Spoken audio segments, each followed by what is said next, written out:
Still playing with that AI stuff, huh, my father? Richard Carter said, swirling his wine like it was part of his favorite performance. The table went quiet like everyone was waiting for a punchline. My mother Elaine folded her napkin neatly the way she always did when she wanted to look calm. "We've decided to cut you off completely, Emma," she said. "It's time you grow up." Forks clinked. Clara smirked behind her champagne glass. Nathan pretended to check his phone. I smiled just enough to hide the small fire in my chest. Then, as if the universe had been holding its breath for this exact moment, my phone rang. Ms. Carter, my CFO, said, her voice calm but trembling with disbelief. "Goldman Sachs just confirmed the final valuation, $220 million. The room froze. Even my father's wine stopped moving. I didn't say a word. I just took a slow sip and smiled again. That was 3 hours ago. Now I'm sitting in my apartment, lights of Boston spread below like someone spilled gold across the skyline. I can still hear my father's voice in my head, half pride, half pity, all control. He used to say I had my mother's stubbornness and his terrible sense of direction. Maybe he was right. But I wasn't lost. I was just walking a path they didn't have the courage to see. I grew up in a house where appearance was currency. My father, Richard Carter, was a corporate lawyer, with a handshake sharp enough to cut glass. My mother, Elaine, was his perfect reflection, polished pastel polite. Nathan, my older brother, managed the family investment fund like it was his birthright. Clara, my younger sister, majored in personal branding. Basically, she learned how to monetize being seen. And then there was me, the middle child, who built things instead of wearing them. While other girls were learning contour and filters, I was learning Python. When my family was attending black tie galas, I was debugging code in sweatpants. Dad used to joke I'd make a good secretary for Nathan someday. I laughed back then. I don't anymore. Choosing computer science over economics was my first real act of rebellion. My father told me, "You don't make money from curiosity." My mother added, "No man marries a woman who stares at screens all night." That was their version of love advice with a leash attached. I remember thinking how strange it was being born into a family that worshipped wealth but feared innovation. When I was 21, I built a small algorithm that detected cardiac irregularities in real-time ECG data. It wasn't perfect, but it worked. I entered it in a medical startup competition and won second place. I called home excited. Dad didn't answer. Mom texted back hours later, "That's nice, honey. Did you update your LinkedIn photo yet?" That was the day I stopped calling. They thought I was freelancing, barely scraping by. I let them believe that. What I was really building was NeuroBridge, a healthcare AI platform that connected patients in rural areas with specialists using predictive algorithms. Grace Keller found me during an MIT hackathon. She was in her 50s, sharp-eyed, with the kind of presence that made rooms fall quiet. When she wrote me that first check, $150,000, I cried. Not because of the money, but because someone finally said, "I believe you can do this." 3 years later, NeuroBridge had connected 50,000 patients across 12 states. We had funding, contracts, momentum. I didn't brag. I didn't post. I just waited for the moment, the one where the truth would speak for itself. That moment came tonight. The dinner was at my parents' house in Bethesda. Polished stone floors, soft jazz, a chandelier bright enough to demand politeness. My father sat at the head, as always, talking about family legacy and responsibility. Legacy in his dictionary always meant him. Nathan bragged about a property deal in Vermont. Clara talked about her fiancé's campaign for city council. Then the spotlight turned to me. So my mother said, smiling too tightly, "Are you still experimenting with that computer thing? You could call it that," I said. Dad chuckled. "At least you're consistent. Every family needs a dreamer." Clara laughed softly. "Or a hobbyist." I felt the heat rise in my chest but said nothing. Silence is its own kind of power. Then my mother put down her glass. "Richard and I have been reviewing the trust," she said. "Starting this year, we're cutting off your stipend. It's time to see how your passion project sustains itself. For a second, I almost told them everything: the investors, the contracts, the valuation. But no, timing is an art Dad taught me without meaning to. Then my phone rang. Loud, clear, defiant. Dad frowned. During dinner, I looked at the screen. Ava, CFO, Nura Bridge. "Excuse me," I said, answering without leaving the table. Ava's voice shook with excitement. "It's official. Goldman finalized the pre-IPO valuation. $220 million. We did it." The silence that followed could have been cut with a butter knife. Mom's fork clattered. Nathan's smirk fell apart. 200, what Dad asked. "Million," I said quietly, slipping my phone back into my bag. Apparently my hobby pays better than the family fund. No one spoke. The air itself froze. I raised my glass. "To family investments," I said. "Yours just matured later than expected." No laughter, no applause. Just a quiet shock that tasted sweeter than dessert. I stood, kissed Mom's cheek, and walked out before the next round of polite condescension. Outside, the cold air stung against my skin, but it felt clean. For the first time, I wasn't walking away from them, I was walking toward myself. Back home, I poured a glass of wine and opened my laptop. My inbox glowed with the messages, press requests, partnership offers, invitations from people who'd once ignored me. I scrolled past them all and opened one from Grace Keller. Subject: "You did it." Body: "But remember, this isn't the finish line. It's just the moment they finally heard the echo." I stared out the window, city lights blinking back at me like a quiet congratulations. Dad always said dreams don't feed you. Maybe not. But they can teach you how to build your own damn table and sit at the head of it. Sunlight cut through the curtains like an interrogation light. My phone wouldn't stop buzzing: interviews, congratulations, investors asking for statements. I ignored every single one. The only message I opened was from my mother. Subject: "Last night." Body: "We didn't mean to embarrass you, Emma, but you could have warned us before making a scene." A scene. That was her word for my entire life. I closed the email and leaned back in my chair, staring at the skyline. Boston moved fast outside my window, buses hissing at red lights, people running with coffee cups. But inside I felt still, like I was suspended between the person they raised and the person I became. For years I believed that if I achieved enough, if I worked hard enough, they'd finally see me. But I know better now. Some people aren't blind. They just choose to look away. I poured another cup of coffee and scrolled through our old family chat, frozen in time since Christmas 2 years ago. The last message was from Dad. Bring a normal gift this year, not one of those tech gadgets. I'd brought him a smartwatch designed for senior heart monitoring. He never opened it. Clara gave him cufflinks. He called them perfect. That night I laughed like it didn't sting. I was 29, pretending indifference while secretly craving acknowledgement. That's the part they never see: the effort it takes to act like you don't care. When I was 12, I built my first little digital game on Mom's old laptop. I called it Bridge Builder. The idea was simple: connect islands before the tide rose. I won a local coding fair. Dad barely glanced at the certificate before saying, "That's nice, honey, but maybe next time try something useful." He didn't know that Bridge Builder was more than a game. It was the first time I felt control, logic, and creativity working together. The same power he worshipped in his courtroom I found in code. In high school, Nathan was the golden boy, Clara was the homecoming queen, and I was the girl with syntax errors and a dream. I spent weekends tutoring kids in math and Python while Mom sighed in the hallway. "At least get some sunlight," she'd say. When I got invited to a summer program at MIT, she smiled and said, "That's great, sweetie, but you know, engineering isn't very feminine." I didn't argue. Back then I still thought silence was the price of peace. When my Caltech acceptance letter came, I ran downstairs, heart pounding. Dad was on a business call. Mom was packing for a charity gala.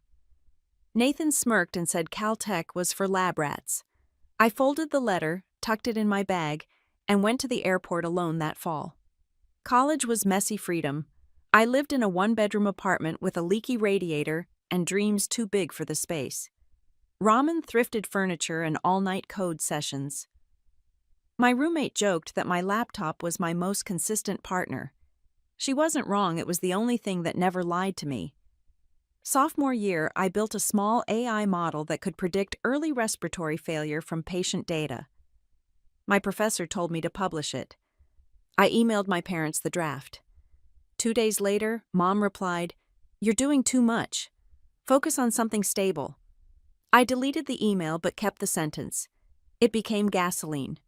At 25, I landed a job at a tiny healthcare startup in Boston. Long hours, low pay. No windows but meaning.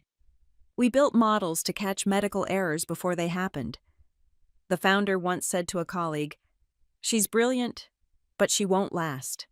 Too quiet." He was half right. I am quiet. I just don't quit. One winter, the heater broke in my apartment again. I was sitting on the floor eating cold takeout when I started sketching something on a napkin, an idea for a system that could connect rural patients to specialists in real time. That night, I wrote the first line of code for NeuroBridge.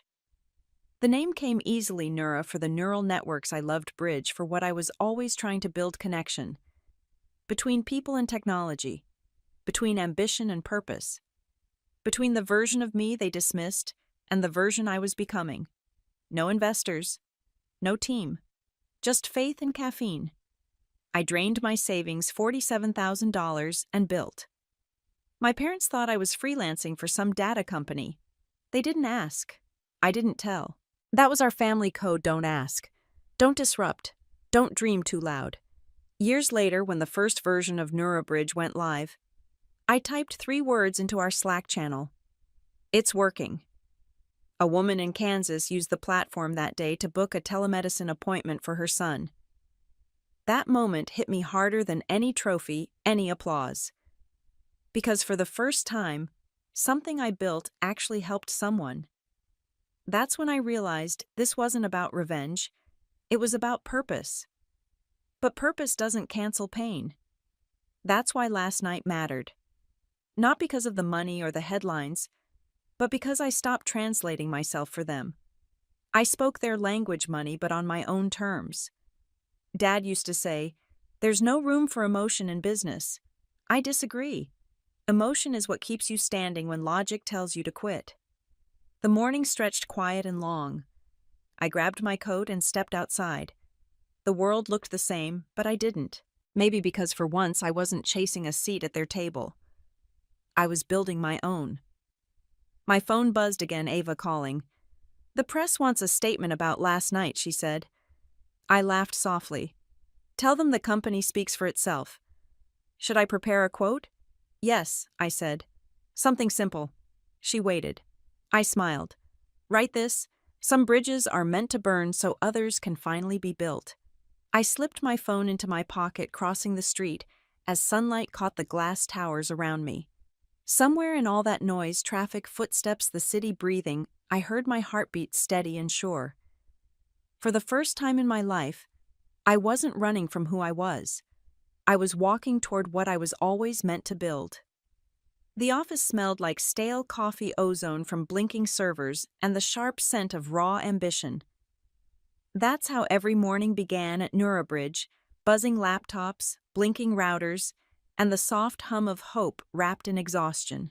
Our little brick space near Kendall Square had walls so thin we could hear the trains rattle past every hour. I didn't mind it. The noise reminded me that something outside these walls was still moving even when I barely was. Ava walked in holding 2 coffees like an offering to the gods of sleep deprivation. "You've been here since 5, haven't you?" I didn't look up. 4:30. The hospital module crashed again. She groaned. "You know other CEOs actually sleep, right?" "I'm not like other CEOs," I said. "Yeah," she muttered, setting the cup beside me. No kidding. Ava had been with me almost from the beginning. 2 years ago, she quit a biotech firm after her boss took credit for her entire project.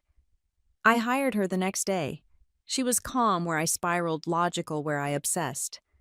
If I was the code, she was the syntax that kept it running. By mid-morning, our small crew trickled in: Lucas, our quiet back-end engineer, Priya, the UX designer, who talked to her succulents like coworkers, and Mark, a former paramedic turned medtech liaison. We weren't a big team, but we had something rarer faith. That day we were getting ready for our biggest pitch yet, a pilot contract with St. Matthew's Hospital in Philadelphia. If we landed it, Neuробridge would finally step into the national healthcare network. Ava clapped her hands. Okay, folks, today's the day. Run through the deck one more time before the flight. Lucas raised a hand. The visualization keeps lagging when we switch datasets. Optimize the queries, I said automatically. Already did. Twice. I sighed, walked over, leaned over his screen. Show me. Within seconds, we were shoulder to shoulder combing through code like surgeons over a patient. Ava looked at us and muttered, "You two really need hobbies." I smiled. This is my hobby. Hours blurred together, cold coffee takeout boxes, blinking monitors.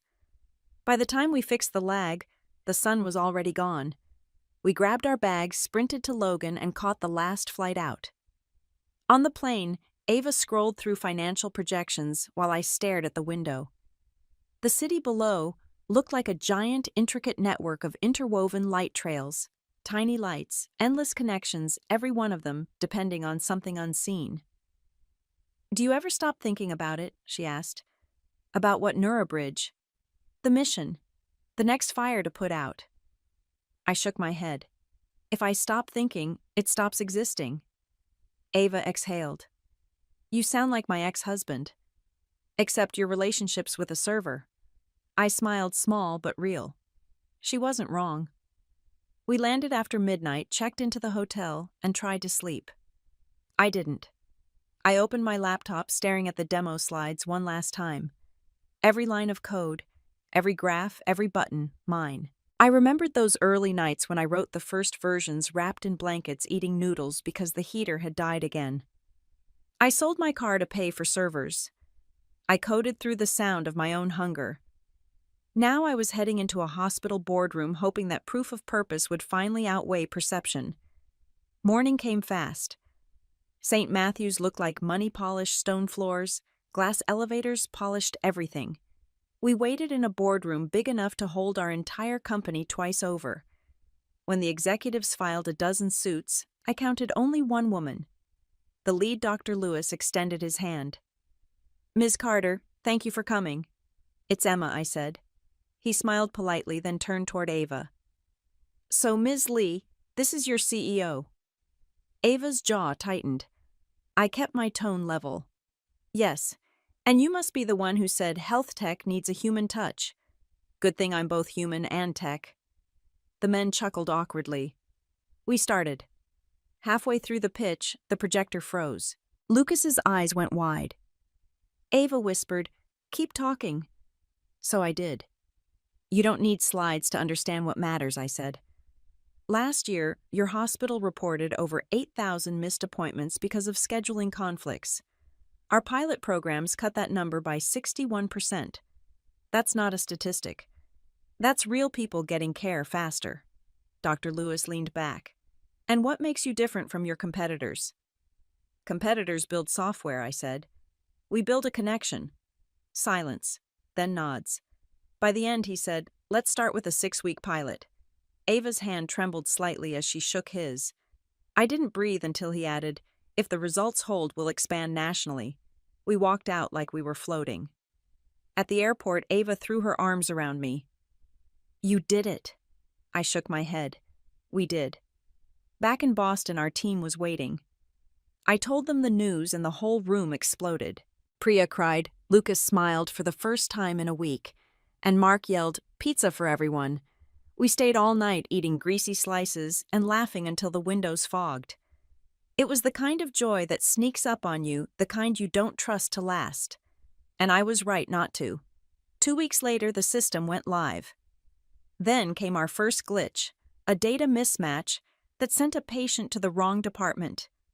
No harm done, but it was enough to feel the floor tilt beneath us. I barely slept. I rewrote code until sunrise, chasing perfection through fatigue. One night, Ava found me sitting in the dark, staring at error logs like they held my reflection. You can't keep doing this, she said quietly. If I stop, it all falls apart.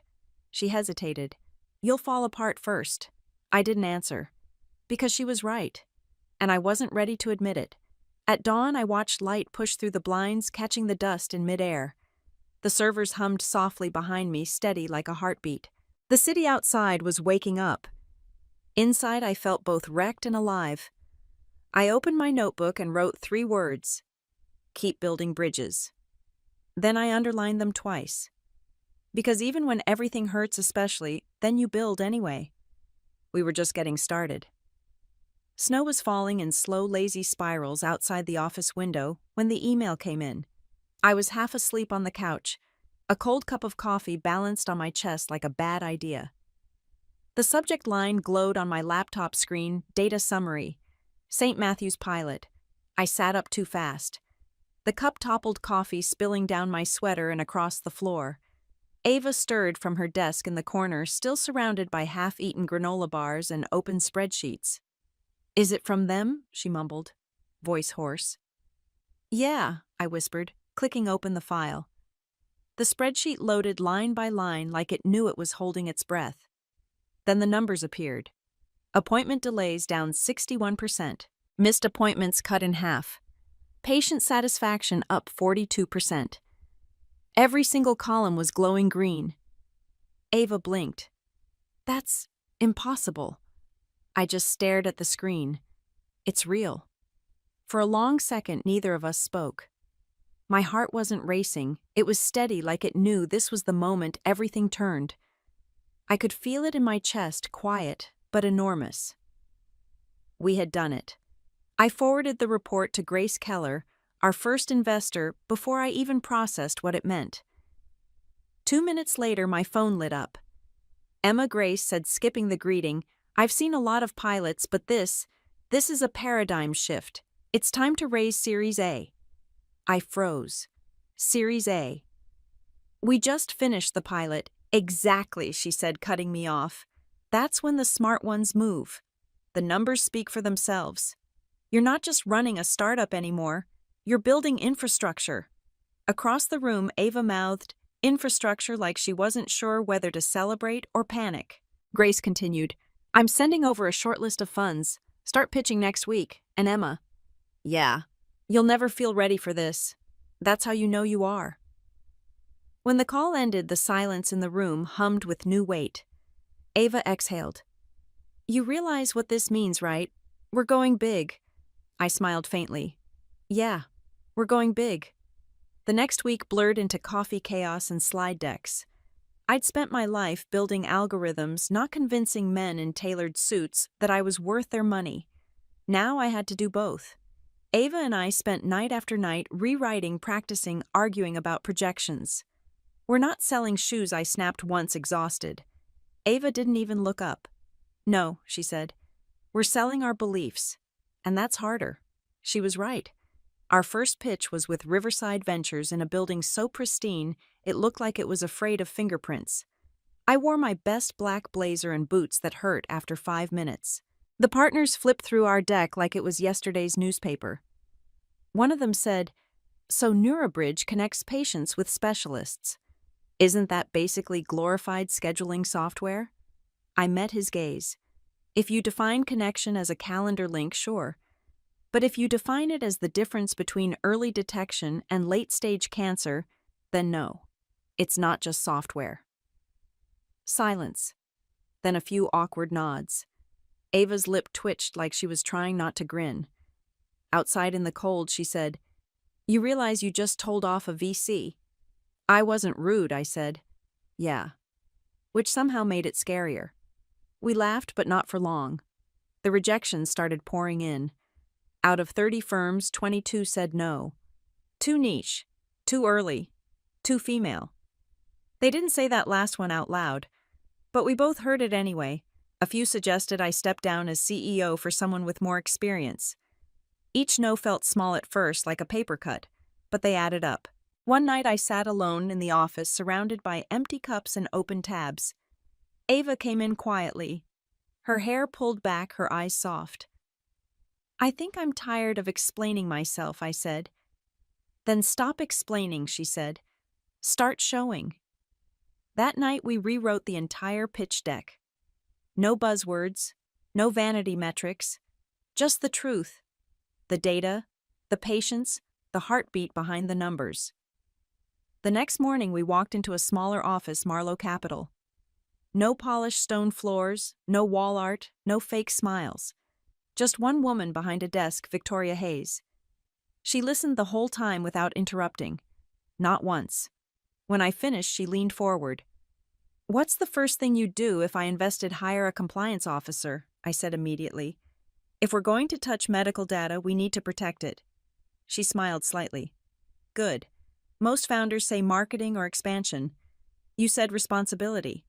That matters." Then without hesitation she said, "Marlowe Capital is in." I blinked. That's it, she said. "Now go build it." When Ava and I stepped outside, she yelled so loud, a passing cyclist almost swerved. We did it. That afternoon. Grace called again. "Congratulations, Emma," she said. "You just earned your seat at the table." Ava screamed from across the room, nearly spilling her coffee. I laughed real loud and unfiltered for the first time in months. For years I'd been building in the dark, trying to prove something to people who never asked what I was capable of. Now finally the world is starting to listen. That night after the celebration faded and the team had gone home, I stood by the window watching the snow settle on the streetlights. The city glittered below like a heartbeat. I thought about my parents still in their spotless dining room, still believing I was experimenting. Maybe I was, but the experiment was working. I pulled out my notebook and wrote, "This is where they stop laughing." Then I closed my laptop before midnight for the first time in months, turned off the lights, and stepped out into the snow. The air was sharp, the night quiet. For once I wasn't chasing the next milestone. I was just walking home, finally warm. The week after we closed Series A, the pressure shifted. It wasn't about personal disapproval anymore. It was about professional fear. My family wasn't silent, they were mobilizing. Nathan called. "Hey, Em.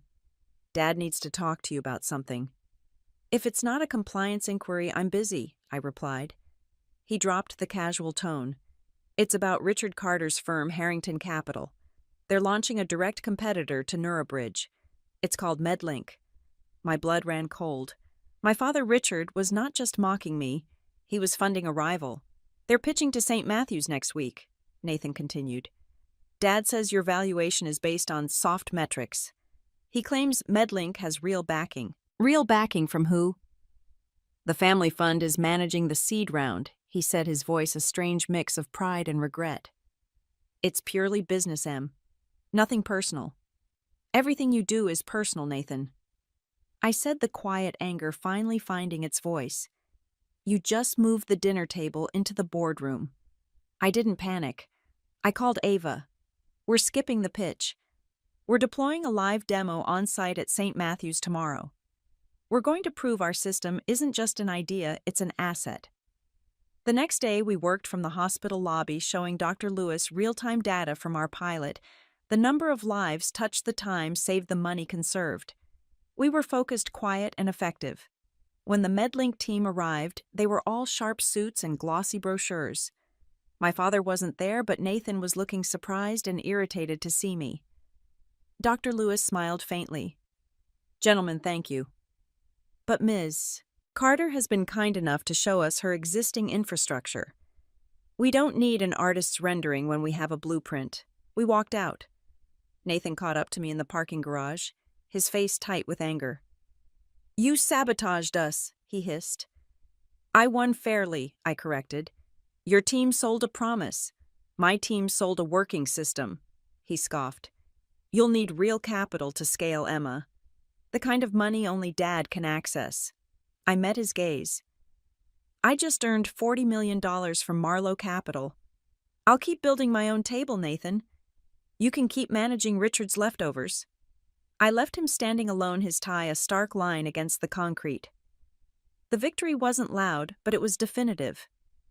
My father had tried to fight me with my own brother, using money as the weapon. I fought back with code and commitment. The boardroom was just a larger, colder version of that dinner table. The Monday after the St. Matthew's win felt like stepping into another universe. At 6:00 a.m., CNBC aired the headline across the bottom of the screen: AI startup NeuroBridge, valued at $220 million ahead of IPO. My inbox detonated investors, reporters, venture scouts, and old classmates who had once ghosted my messages now suddenly just wanted to reconnect. By noon, the office felt electric. The air practically vibrated with disbelief and caffeine. Ava burst into my workspace waving a printout of the headline like a trophy. "You're officially the most talked about founder in Boston," she said. I took the paper, scanned the line again, and smiled faintly. "So this is what visibility feels like." "Feels good," she asked. "It feels earned," I said. The team had gathered around, eyes glued to the live stream. Lucas was watching the ticker like it was a miracle. Priya had brought in cupcakes with little icing bridges on top, and even the interns who usually hid behind monitors joined in the chaos. Ava uncorked a bottle of Prosecco she'd been saving.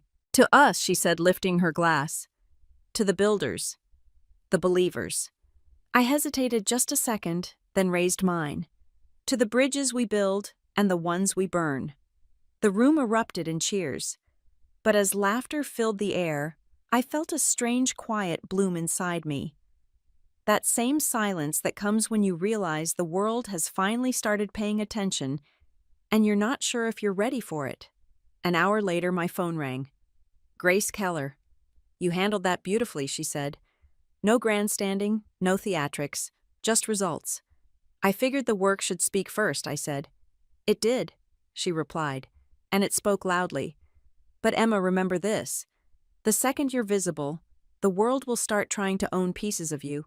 At the time, I didn't know how quickly she'd be proven right. By evening, I had 10 missed calls from Nathan, 3 from my mother, and 1 from a number labeled Carter Family Attorney. I ignored all of them. Instead, I opened my laptop and dove into the next sprint cycle. Nothing steadies me like code logic doesn't guilt you or praise you too late. But sometime around midnight, I gave in. I called home. Mom answered on the first ring. "Emma." She breathed, her voice trembling. "We saw the news. I'm not surprised. Your father, Richard, well, he's proud," she said quickly. "Truly. He didn't mean what he said at dinner." "He never does," I said, leaning back. "But he always means it in the moment." "Can't we start over?" she asked softly. "You've achieved something incredible. We just want to be part of it now," I finished. She went quiet. "We just want to be part of your success." I sighed. You weren't part of the struggle. There was silence, the kind that weighs more than words. Then, barely audible, she whispered, "I know." Something in her tone almost cracked me, but almost wasn't enough. "Tell Dad I wish him well," I said. "And tell Nathan congratulations on inheriting what he values most. What's that control?" And I hung up before she could say my name again. The next morning, Ava walked into my office holding her phone. "You might want to see this," she said. It was a social media post from Clara, my younger sister, tagged with #FamilyPride and a collage of my CNBC segment. The caption read, "So proud of my brilliant sister, the future of healthcare." I stared at it for a full 10 seconds, then laughed. "Unbelievable." Ava rolled her eyes. "They smell the headlines." "Let them," I said. "They're not part of this story anymore." But still, deep down I felt it, the old ache. That childlike part of me that used to crave a pat on the shoulder, a simple, "We're proud." Now I know better. Approval wasn't validation. It was leverage. By midweek, Grace forwarded me an email from Forbes Women in Innovation invitation to keynote at our annual summit. Topic: Building Value Beyond Inheritance. She texted me right after, "It's your turn to own the room." I didn't sleep that night, not out of nerves, but because of everything that led here. Every "you can't," every closed door, every dinner where silence felt like survival.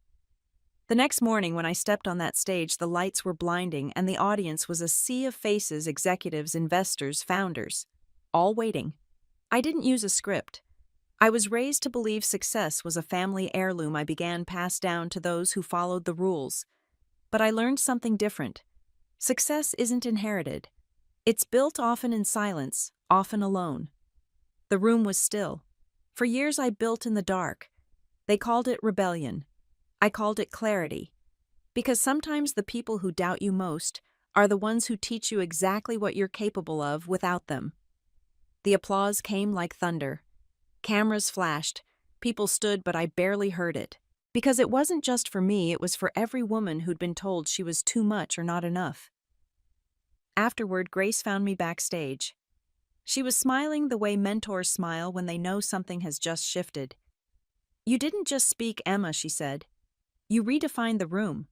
Maybe I said quietly. Or maybe I just reminded them we were already here. She nodded. "Either way, your father will see that speech. Be ready." "I am," I said. Because now he's not the one holding the table anymore. That night the city looked softer than usual, light shimmering over snow like a new kind of peace. Back home I poured a glass of wine and stood by the window. My phone buzzed again. A message from Ava Series B prep meeting tomorrow, 8 a.m. "Also, you're trending." I smiled, typing back, "Good, let them see." Outside the skyline reflected off the glass, like constellations rearranging themselves. For the first time, the story wasn't about being underestimated. It was about what comes after. The quiet, steady power of no longer needing to be believed. The invitation arrived in a thick white envelope, heavy perfumed, self-important. Gold trim. Perfect calligraphy. The Carter family crest pressed into wax like an ancient warning. Inside the message was short, "Family dinner. Friday 7 p.m. Attendance expected." No greeting, no question. Just expected. I stared at it for a while before setting it down beside my laptop. I hadn't gone to a family dinner in almost a year. Ava looked up from her spreadsheet. "You're not seriously going." "I am," I said, eyes still on the letter. Every empire deserves to see what it created when it falls. Friday came gray and cold. I left the office early, swapped my hoodie for a navy dress, and tied my hair back tight. No armor, just precision. The Uber ride to Bethesda felt longer than usual. Maybe it was the memories, each one a bruise I'd learned to stop touching. When I stepped out, the mansion glowed like a perfect, imposing facade. Brilliant, empty, cold. The kind of house that taught you everything looked perfect right before it broke. Inside, nothing had changed. My mother adjusted silverware like symmetry could hide resentment. My father Richard was already at the head of the table, swirling wine like a judge weighing verdicts. Nathan bragged about his fund's record quarter. Clara glowed about her engagement and her influencer deals. Emma, my mother said, kissing the air beside my cheek, "You look professional." "Thanks," I said. "It's called employment." Her smile flickered. "No need to be defensive, dear." Nathan smirked. "Still running that AI thing, what's it called? Neurobridge?" "Right. Still connecting hospitals or something?" He laughed. "You could have just gone to med school. Easier path." My father lifted his glass. "At least Nathan works with real capital." I smiled faintly. Real capital comes in many forms. Some of us build it instead of inheriting it. Dinner began. Perfect Duck imported wine conversation rehearsed. They talked fundraisers, portfolios, parties, never once asked about my work. Halfway through, my mother set her glass down delicately, like she was about to deliver news instead of injury. "Your father and I have made some decisions about the family trust." Nathan leaned back, smiling like he already knew his role. Dad cleared his throat. "As of next quarter, Nathan will oversee the family's primary investment portfolio. He's demonstrated strong judgment." I nodded. "Congratulations." Clara added, glowing, "And I'll be moving into the townhouse in Boston. They said it's time I had something in my name." "How progressive," I said quietly. Then my father turned to me. His tone softened, the kind of softness that sounds like pity's shadow. "As for you, Emma, we feel it's best that you be fully independent. No financial ties, no misunderstandings. It's time." I set my fork down slowly. "I haven't taken money from this family since college." He waved his hand dismissively. Regardless, this formalizes things. Mom chimed in, "Clean boundaries are healthy." Nathan smirked. "About time. Every family's got one dreamer." The smugness around that table hit me harder than any insult ever had. For a second, I just breathed. Then the calm came, a cold, crystalline kind of calm that doesn't shake. "You're right," I said, voice even. "Clean boundaries are healthy." My phone buzzed on the table. Every head turned. I looked at the screen. Ava. Neurabridge HQ. "Excuse me," I said, answering. Her voice came through sharp electric, alive. "Emma, Goldman Sachs just confirmed the pre-IPO valuation. $220 million. We did it." The air in the room shifted instantly like gravity remembered itself. I kept my voice steady. "Thank you, Ava. Send me the paperwork." When I hung up, no one moved. The silence was surgical. "What was that?" my father asked, his hand frozen around his glass. "Business," I said, reaching for my wine. Apparently, my dream is now valued at $220 million.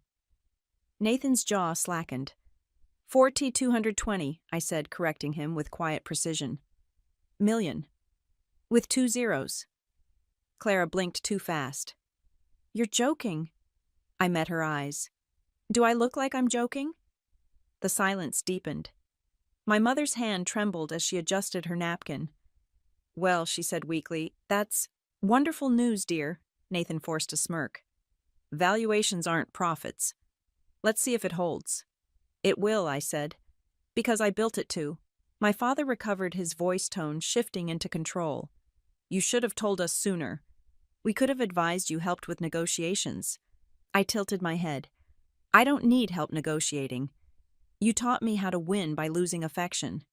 His eyes hardened. "You're being disrespectful." "No," I said, standing. "I'm being deliberate." I looked around the table at their perfect plates, their polished pride, and felt the fire settle, not flare. "You wanted boundaries. Consider this my signature." I picked up my coat, slow and precise. "As of tonight, this contract is terminated. Emma." My mother began, voice trembling. I didn't look back. "You don't have to worry about cutting me off. I'm the one closing the account." Then I stepped away from the table. Not quietly, not gently, just final. The click of my heels on the polished stone was louder than any applause. Outside, the cold hit like truth, sharp, merciless, clean. I pulled out my phone and texted Ava. "Move forward with IPO prep. No delays." Seconds later, "Already on it, boss." I looked back once at the mansion glowing behind me, its windows burning with light that never warmed. They thought cutting me off would end me. They didn't realize I'd already ended them. I wasn't walking away from the family anymore. I was walking out of the contract, and this time, I was the one closing. The press conference took place 3 days after the dinner. Flashing lights, microphones, questions fired from every direction. It felt less like celebration and more like cross-examination. I stood on the small stage beside Ava and Grace, the Neurabridge logo glowing behind us, and smiled for cameras that only months ago would have ignored me. "Emma," one reporter called out, "what's your reaction to the company being valued at $275 million? Did you ever imagine this?" "Yes," I said simply. "I built it to work. The numbers are just proof it does." They laughed politely, mistaking certainty for charm. Afterward, when the crowd dispersed, I slipped out through the back entrance. Fame was loud, but solitude was still my language. Ava caught up to me in the hallway, her heels clicking against marble. "That went perfectly," she said, out of breath. "You're officially the face of ethical AI in healthcare." "I'd rather be the hands," I said. "Public presence shifts, but the work endures." She smiled. "You know what I mean. The world finally gets it." "Maybe," I said, opening the car door. "But the world has a short memory." That night I sat alone in my apartment, still half-dressed from the event, scrolling through an endless stream of articles. Emma Carter, the self-made visionary. The woman who built an empire from rejection, from outcast to CEO. Each headline felt like a distorted reflection. They got the facts right, but the story was wrong. I hadn't built Neurabridge out of ambition. I built it because no one else did. The knock on my door broke the quiet. When I opened it, I froze. My father Richard stood there. He wasn't dressed for confrontation, no suit, no armor. Just a wool coat, his hair grayer than I remembered. "Can I come in?" he asked. For a moment I considered saying no, but something in his eyes, not guilt, not pride, just exhaustion, made me step aside. He walked in slowly, looking around the apartment as if he were studying another species. "You've done well for yourself," he said. "I didn't do it for approval," I replied, pouring water into 2 glasses out of habit. He took one but didn't drink. That dinner, I shouldn't have said what I did. I crossed my arms. "Which part? The cutting off or the condescension?" He winced. "I underestimated you." "No," I said quietly. "You ignored me. There's a difference." He sat down, rubbing his temples. "When I built my firm, I thought control was strength, but watching you built something without asking permission. That's harder." For a long moment, the only sound was the faint hum of the city outside. "I came here to ask one thing," he said finally. "Let us invest in Bridge. The family fund can provide." I laughed before I could stop myself. "You want to buy your way back into the story?" He frowned. "That's not fair." "No. What's not fair is spending half my life proving I didn't need your money only for you to offer it when it's safe." He looked at me, really looked for the first time in years. "I suppose I deserve that." "You do." He straightened his coat. "Then I'll leave you to it." I followed him to the door. Before he stepped out, he paused. "You know, Emma, family doesn't always mean bloodlines. Sometimes it's the people who show up when you're falling apart." "I already learned that," I said. "They're called my team." After he left, I sat down at my desk staring at the stack of unopened letters from venture firms. The world suddenly wanted a piece of what I'd built. But every offer came with strings, every handshake with expectation. By midnight, I couldn't focus. I grabbed my coat and walked down to the riverfront. The air was sharp, the kind that wakes every nerve in your body. Across the water, city lights shimmered like data points on a vast breathing graph. I thought of everything I'd gained: power, respect, independence, and of what I'd lost: quiet dinners with no agenda, a version of family that once felt possible, even if it never was. My phone buzzed again. A text from Grace. "They'll all come for you now. Remember who you built it for." I stared at those words until my screen dimmed. The next morning I called a team meeting. Everyone looked tense. Rumors had already spread about new investors circling. "I've reviewed the proposals," I said, standing at the whiteboard. "They're tempting, but I didn't start Bridge to become a trophy company." Ava nodded, understanding. "So what's the plan?" "We stay independent. We scale smart. We don't trade for profit." There was silence then. Lucas clapped, then Priya, then everyone. Ava smiled. "You really mean it?" "I do," I said, "because if we let them own the mission, they'll decide who deserves the cure." When the meeting ended, I went back to my office and finally opened my father's card. Inside, in his tight handwriting, were 5 words: "Proud of you. Still learning." I didn't cry. I just set it beside my first prototype, a rusted metal nameplate that still read Bridge Builder. The cost of winning wasn't money or sleepless nights. It was realizing that sometimes, to build something unshakable, you have to let certain things break for good. That evening I stood by the window as the city glowed beneath me. The same city that once ignored me now reflected in every pane of glass, every headline, every heartbeat of the company I'd built. But beneath the noise, one truth remained quiet and solid. I hadn't just proven them wrong. I had proven myself right. The email came on a Wednesday morning just as the office was waking up. The subject line was short, almost casual: partnership proposal. SoftBank. I stared at it for a full minute before opening it. The letterhead gleamed black and silver, clean and confident. It wasn't a pitch. It was a promise. They wanted to invest $40 million. Ava's chair screeched across the floor when I showed her. 40, as in 40. With 6 zeros behind it, I nodded, barely breathing. She grinned like a kid on Christmas. Emma, this could change everything. Global expansion, new infrastructure research teams. This is the dream. But I didn't smile. I kept reading. The words blurred for a moment before they settled into clarity, in exchange for 20% equity and advisory control over strategic partnerships. Control. That word always found its way back to me. Ava caught the look on my face. You're not actually thinking of saying no, are you? I'm thinking, I said quietly, about how expensive control can be. She folded her arms. You always said we'd scale when the time was right. Well, this is it. It's SoftBank, for God's sake. I know. She leaned forward, eyes narrowing. Then what's the hesitation? I didn't answer right away. I just looked out the window at the city that once felt so impossibly far away. Because every deal comes with an echo. And I need to make sure this one doesn't sound like my father. That evening, Grace called from her office in New York. Her tone was calm, but there was weight behind it. SoftBank is interested for a reason, she said. You've built something that touches lives, not just markets. But remember, once you let someone inside your mission, you can't always get them out. I'm aware, I said. Good.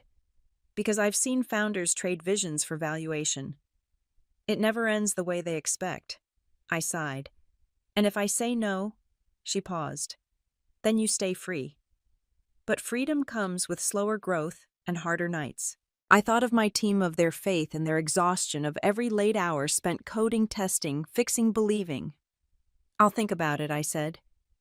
Don't think too long, Grace replied. They don't wait forever. By Friday, the entire building buzzed with speculation. Everyone knew about the offer. Even the interns spoke in whispers, like the air itself was thick with money. During lunch, Ava approached me again. Emma, I know what Grace said, but listen, we can do good faster with this deal. Think about the hospitals we could reach, the patients still waiting. I am thinking, I said. Then think like a leader, she said sharply. You hired us to build something that lasts. Don't let fear slow you down.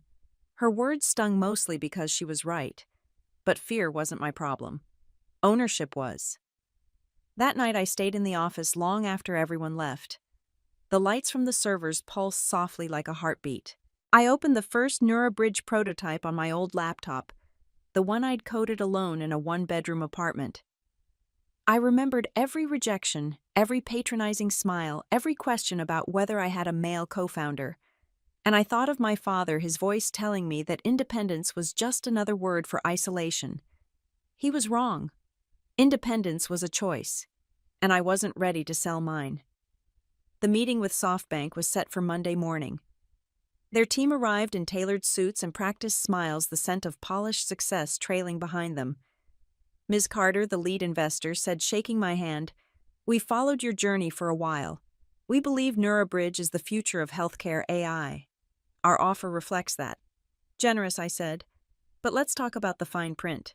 He smiled as if amused by my directness. 20% equity as mentioned. In return, we'll provide global distribution channels, strategic oversight, and press management. Ava jumped in. That oversight, what does it include? Board representation. Of course, he said. A standard condition. I leaned forward. And if the board's decisions conflict with mine? He hesitated just for a second. Then we'll discuss a resolution. We're partners, after all. I nodded slowly. Partners with veto power. He smiled again, but this time it didn't reach his eyes. The meeting ended after an hour. They left confident. I stayed quiet. When the door closed, Ava turned to me. We can't walk away from this. I know, I said softly. But we might have to. She threw up her hands. Emma, this is how companies evolve. You can't control everything forever. I met her gaze. I'm not trying to control everything. I'm trying not to repeat history. She sighed. If you don't take it, someone else will. That's the game. Then maybe I'll rewrite the game, I said. That night I sat in my apartment with the contract open on the table. My pen hovered over the signature line. I could hear my father's voice, not mocking this time, but cautious. Don't let pride make your decisions. And then another voice, my own stronger pride didn't build this. Perseverance did. I set the pen down. The next morning, I sent my answer. Subject, SoftBank offer, body respectfully declined. Nura Bridge will remain independent. Thank you for believing in what we built. Within 10 minutes, Ava called. You really did it, yes. Silence. Then softly, you're out of your mind. Maybe I said, smiling to myself, but it's my mind. I looked out the window as the sun broke through the clouds, spilling light across the skyline. For the first time in weeks, I felt something simple and pure peace. They could buy stock, but not conviction. They could buy headlines, but not ownership of my story. And that I realized was the only offer I'd never accept. When I walked into the Nura Bridge office that Monday morning, the air felt different, quiet, but electric, like the pause before thunder. Ava met me at the elevator, her face unreadable. You should see this, she said, leading me toward the glass conference room. The TV on the far wall was tuned to Bloomberg. A headline crawled across the screen, Harrington Capital faces SEC. Investigation. Insider trading allegations. I froze. My father's firm. The anchor's voice carried through the room. Sources confirm that several high-level executives, including founder and CEO Richard Carter, are under review for potential accounting irregularities tied to offshore funds. Ava muted the TV. The silence buzzed. I sank into the nearest chair. They're saying his name on national television. Ava nodded slowly. It's real, Emma. The filings went public this morning. I pressed a hand to my forehead, my thoughts a blur. The same man who once lectured me about financial discipline was now at the center of a scandal. My phone buzzed before I could process it. Mom. I hesitated, then answered. Emma, she said, her voice trembling. You've seen the news? Yes. It's all being twisted. Your father didn't know his partners handled the offshore accounts. The media's making it sound worse than it is. Did he? I asked quietly. Don't know? A pause. Then almost inaudibly, he says he didn't. Then I hope he's right. She sniffed softly. Emma, this family is falling apart. Your brother's panicking. Investors are pulling out. We need help. I closed my eyes. You mean you need money? No, not just money, she said quickly. Guidance. Maybe Nura Bridge could help manage the public relations. A partnership announcement could stabilize. Stop, I cut in. Nura Bridge isn't your safety net. Her voice cracked. He's still your father. I know, I said. And I hope he faces the truth like a man, not a banker. I hung up before she could respond. Ava stood in the doorway, arms crossed. They're going to drag you into this. Be ready. I already am, I said. They built their empire on appearances. I built mine on data. By afternoon, the story had exploded across every financial channel. Images of my father leaving his Manhattan office swarmed the internet, his face pale under a haze of flashbulbs. Nathan had gone silent online, deleting posts, locking accounts. That night I stayed in my office long after everyone else had left. The city below flickered in cold blue light. My reflection stared back from the window, calm but not untouched. A soft knock pulled me out of thought. Grace stepped in, holding 2 cups of coffee. Looks like karma works on Wall Street hours now, she said. I gave a weak laugh. You knew something like this could happen, didn't you? I suspected. Men like your father build too many walls, and eventually they collapse under their own weight. I looked at the headlines glowing from my laptop. It feels cruel. I wanted him to see me succeed, but not like this. Grace sat across from me. You didn't cause this. You just refused to sink with the ship. I rubbed my eyes. He'll call. He always does when things get bad. Then be ready to answer as a CEO, not a daughter. The call came the next morning at 6:12 a.m. Emma, my father. Richard said, his voice hoarse. They're freezing our accounts. Half the firm's assets are under review. I need you to what? Fix it, not fix. Help me navigate this. You know these systems better than anyone. Maybe you could, Dad, I interrupted. Nura Bridge isn't a bailout fund. And I'm not your PR strategy. He exhaled sharply. Don't talk to me like I'm one of your interns. This is serious. So is integrity, I said. You used to preach about it. What happened? I didn't do anything wrong. His voice cracked with something that almost sounded like fear. Emma, please just come home. We'll figure this out together. Home. The word felt foreign. I can't, I said softly. And I think you know why. When the line went dead, I sat there for a long time listening to the silence. By midweek, the dominoes started to fall. Harrington Capital's stock plunged 30% overnight. Investors demanded resignations. The SEC expanded its probe. Nathan was removed from his board seat. And then came the message that hit harder than all of it. From Richard Carter, subject Nura Bridge consultation request body. We would like to discuss potential collaboration on compliance automation for risk management. My father's firm, what was left of it, was requesting a meeting with my company. I stared at the screen half in disbelief, half in grim satisfaction. They used to laugh at me for building AI tools for hospitals. Now they were asking for help to save themselves. When I told Ava, she looked at me like I'd dropped a bomb. You're not actually considering it, are you? Maybe, I said. Under conditions. Emma, she warned. I won't save him, I said, but I'll let him see what accountability looks like. The following Monday, I walked into the same kind of glass-walled conference room where he once dismissed my ambitions. The difference was, this time I was the one leading the meeting. The remaining board members sat on one side. My father sat in the middle, eyes down, hands folded. The man who once commanded rooms now looked like he was trying not to disappear. Ms. Carter, the chair, began, "We appreciate you taking the time to meet with us. Nura Bridge is always open to partnerships," I said evenly, provided transparency is part of the deal. My father looked up, his eyes meeting mine.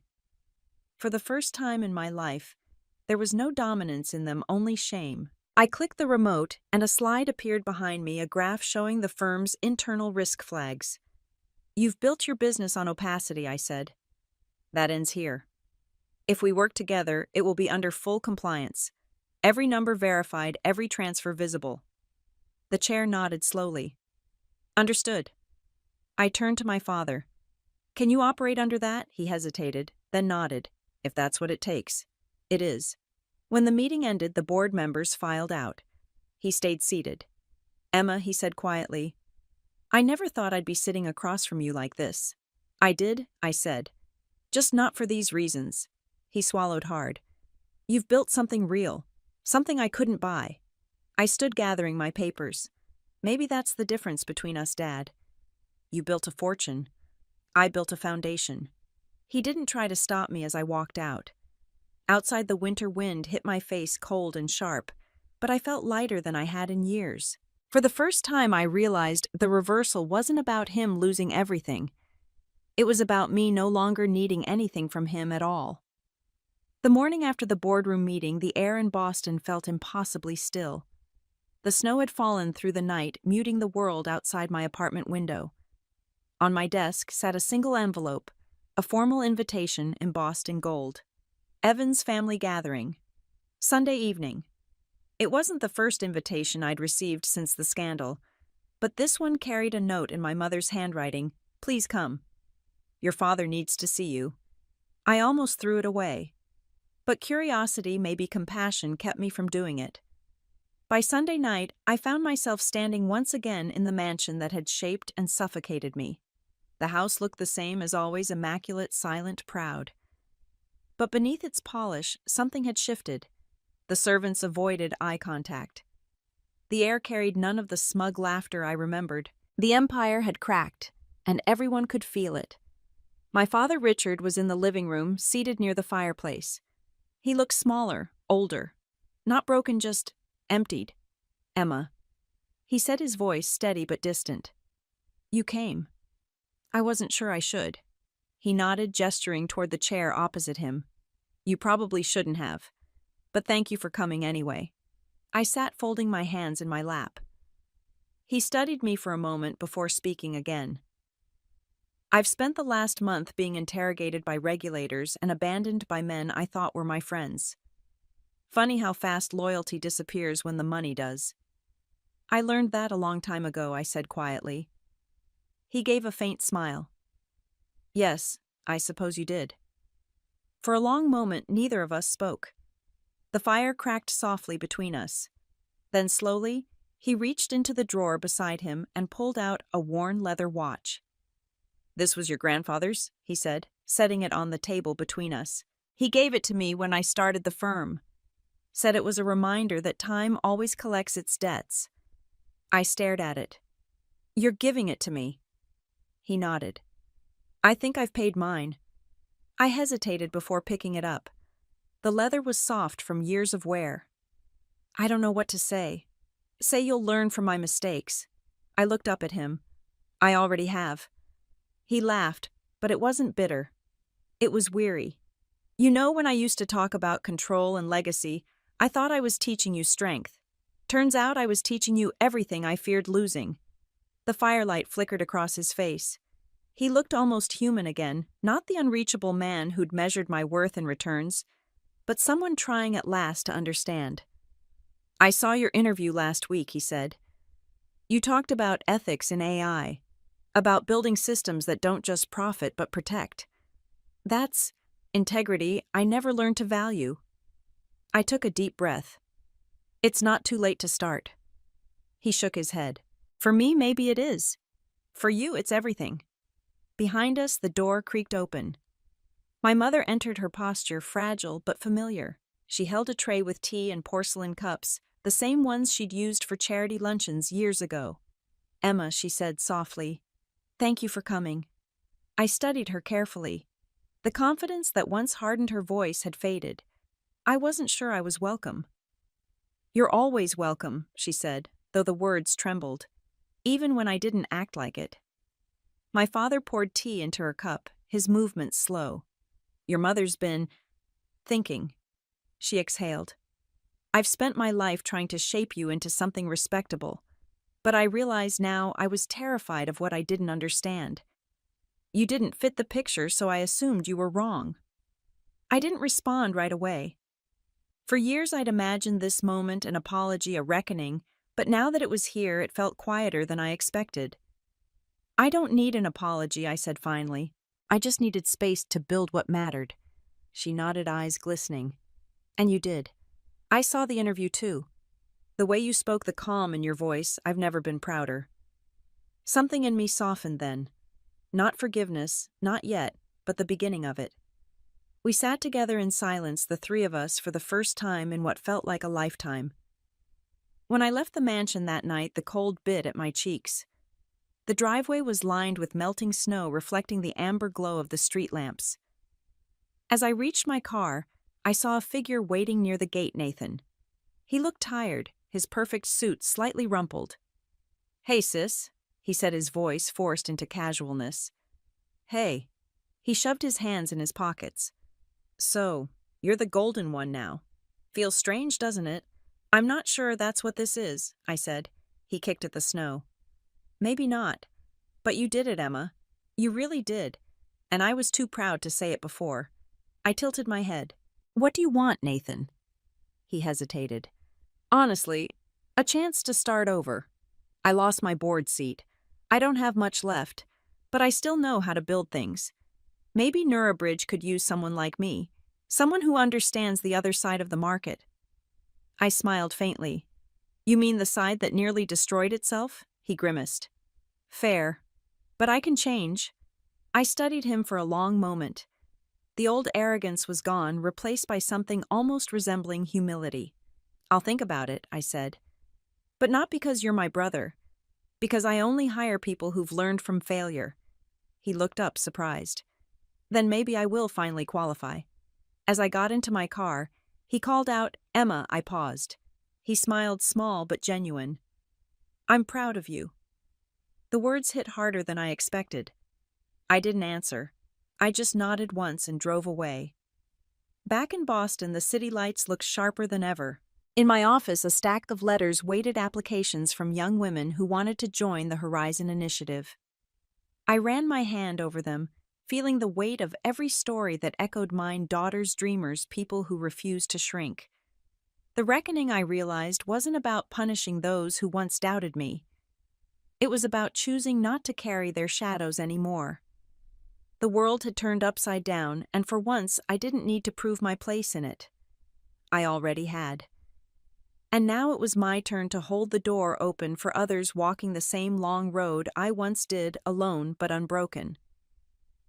The morning of the IPO felt unreal.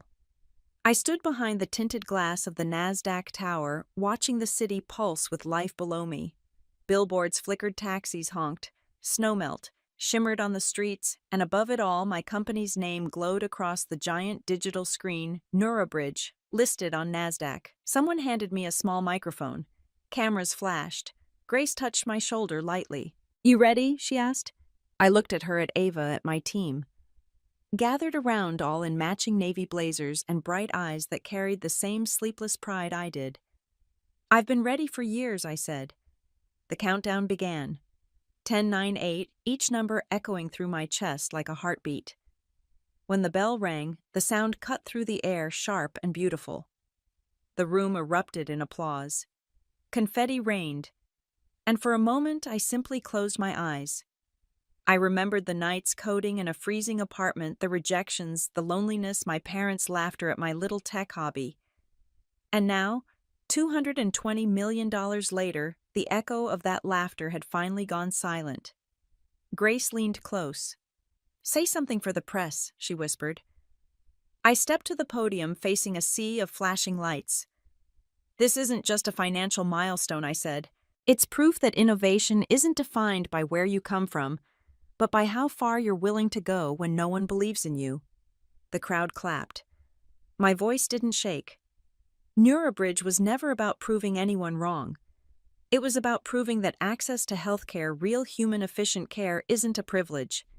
It's right. I stepped back as the reporters shouted questions, but I didn't answer any. My work, my team, my company, they were the only answers I'd ever needed. That evening we celebrated not in a five-star restaurant, but in a tiny riverside cafe where everything had begun. The atmosphere was the same, small, honest, and humming with the shared energy of our victory. Ava raised her glass. "To the bridge that connected more than data. To the people who crossed it," I added. Grace smiled. "And to the woman who built it from the ground up." We laughed, toasted, and for the first time I allowed myself to relax. The fight was over, or maybe it had only changed shape. Success wasn't a finish line. It was just a new kind of beginning. When the night ended, I walked alone along the river. The city lights rippled on the dark water. Somewhere in the distance, church bells rang. My phone buzzed an email notification. From Mom, subject lunch body. "Your father and I would like to see you. No agenda, just family." I hesitated, reading it twice. Then I typed back a single word, "Okay." The cafe they chose wasn't the type my parents used to frequent. No white tablecloths, no waiters in suits, just sunlight, mismatched chairs, and the smell of fresh coffee. My father, Richard, was already there, looking older but less guarded. My mother sat across from him, hands wrapped around a mug. When she saw me, she smiled softly, not performatively. "Emma," she said. Standing. "You look happy." "I am," I said. We sat. The conversation began with weather, then travel, then nothing. It was awkward but not cold. My father cleared his throat. "I wanted to apologize again," he said. "Not for what happened with the firm, that's my burden, but for how long I failed to see who you really are." I nodded slowly. "Thank you. I used to think success was measured by control," he continued. "But you built something that doesn't need control to thrive. It's built on trust. That's rarer than money." My mother reached into her purse and pulled out a small wrapped box. "This was your grandmother's," she said. "She wanted it to go to the daughter who followed her own path. I think she would have wanted you to have it." Inside was a simple silver bracelet, worn unpolished, engraved with 3 words: stand, learn, build. I traced the letters with my thumb. "Thank you," I said, my voice low.